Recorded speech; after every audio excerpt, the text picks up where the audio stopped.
اعوذ باللہ من الشیطان الرجیم بسم اللہ الرحمن الرحیم۔ پیارے بچوں، السلام علیکم ورحمۃ اللہ وبرکاتہ۔ آج ہم 8ویں جماعت کے اردو کا تیسرا سبق پڑھیں گے، جس کا عنوان ہے لل دید۔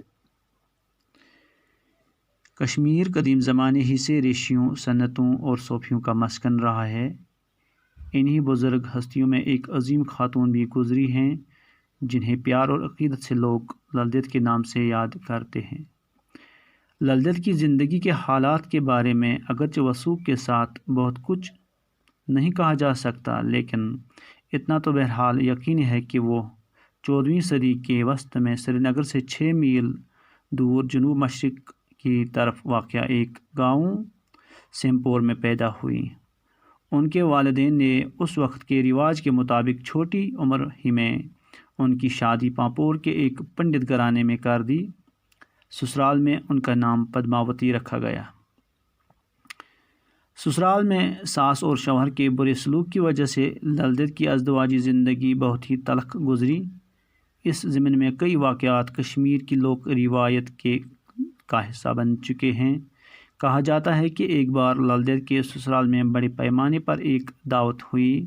دوسرے روز حسب معمول جب لل دید گھاٹ پر پانی بھرنے گئی تو سہیلیوں نے ہنستے ہنستے پوچھا کہ کل تم نے خوب پیٹ بھر کر اچھے اچھے پکوان کھائے ہوں گے۔ اس پر لل دید کے منہ سے بے ساختہ ایک شعر نکلا، جو کشمیری زبان میں ایک ضرب المثل کی حیثیت اختیار کر چکا ہے۔ اس شعر کے معنی ہیں: مینڈا پکے یا بکرا، لل کی قسمت میں تو وہی بٹا ہے۔ لل دید کی ساس کھانا پروستے وقت ان کے برتن میں ایک بٹا رکھتی تھی تاکہ دیکھنے میں چاول کا برتن خوب بھرا ہوا لگے۔ لل دید نہایت صابر تھیں۔ وہ چاول کھا کر بٹا دھو کر ایک طرف رکھ دیتی تھیں تاکہ ان کی ساس کو دوسرا پتھر ڈھونڈنے کی زحمت نہ اٹھانا پڑے۔ کسی طرح سے لل دید کا یہ شعر ان کے سسر کے کانوں تک بھی پہنچا تو انہوں نے اس کی تحقیق کی اور لل دید کا بیان صحیح ثابت ہوا۔ لل دید نے صبر سے سسرال والوں کی زیادتیاں برداشت کرتی رہیں، لیکن آخرکار ان کے صبر کا پیمانہ لبریز ہو گیا اور انہوں نے گھریلو زندگی کو خیر باد کہا اور ایک مست قلندر کی طرح جگہ جگہ گھومنے لگیں۔ ایک بار وہ نیم برہنہ حالت میں کہیں جا رہی تھیں کہ کہیں دور سے حضرت امیر کبیر میر سید علی رحمۃ اللہ علیہ ہمدانی آتے ہوئے دکھائی دیے۔ لل دید کو اس حالت میں حضرت امیر کبیر رحمۃ اللہ علیہ کا سامنا کرنے میں شرم محسوس ہوئی۔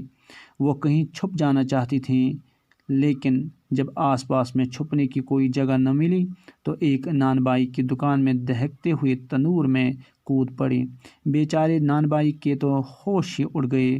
تھوڑی ہی دیر میں جب تنور کا ڈھکن اٹھا لیا گیا تو یہ دیکھ کر سب حیران ہوئے کہ لل دید ایک خوبصورت لباس پہن کر تنور سے باہر برآمد ہوئی۔ بعد میں جب ان سے اس بارے میں پوچھا گیا تو انہوں نے جواب دیا کہ انہوں نے زندگی میں پہلی بار کسی مرد خدا کو دیکھا اور ان کے سامنے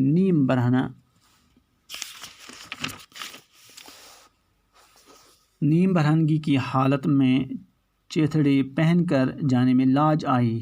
لل دید اس واقعے کے بعد کئی بار حضرت امیر کبیر رحمۃ اللہ علیہ سے ملی اور ان کے علاوہ حضرت شیخ نور الدین رحمۃ اللہ علیہ سے بھی ملتی رہیں۔ یہ دونوں بزرگ لل دید کے روحانی مرتبے سے متاثر تھے۔ تو بچوں، آج ہم یہیں تک پڑھتے ہیں۔ دوسری کلاس میں انشاءاللہ ہم آگے یہ سبق مکمل کریں گے۔